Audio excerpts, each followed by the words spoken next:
আসসালামু আলাইকুম, সবাইকে শুভেচ্ছা জানাচ্ছি। খুলনা জেলার একটি উপজেলা কয়রার ৪ নম্বর লঞ্চ ঘাট থেকে আমি দাঁড়িয়ে আছি।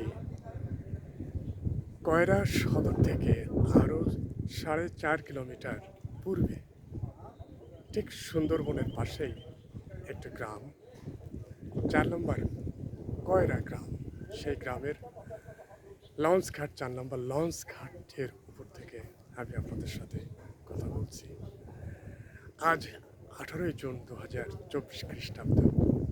আমি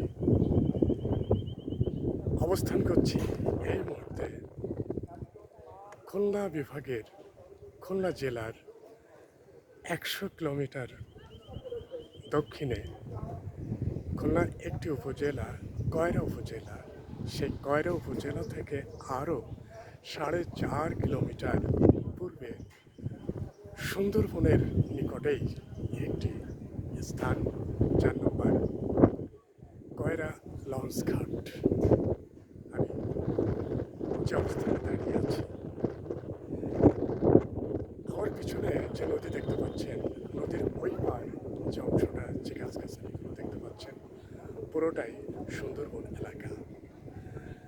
আমার ডান পাশে যে গাছগাছলাগুলো দেখতে পাচ্ছেন, কেওড়া গাছ, আসলে সবই সুন্দরবন এলাকা।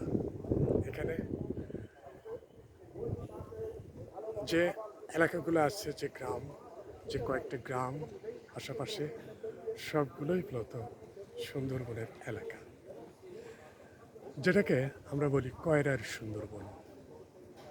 কয়রা উপজেলার দক্ষিণে যে সুন্দরবন এলাকাটা, পুরাটাই কয়রার সুন্দরবন।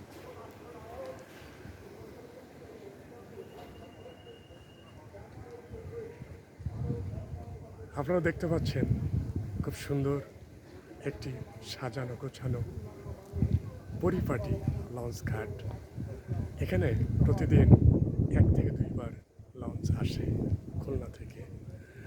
সেই লঞ্চটা আবার দক্ষিণে আরেকটি স্টেশনে চলে যায়, আরেকটি ঘাটে চলে যায়, তারপর আবার খুলনায় ব্যাক করে। এভাবেই দিনে 2 বার এখানে লঞ্চ যাতায়াত করে। সবাইকে এই ভিডিওটা দেখার জন্য ধন্যবাদ জানাচ্ছি।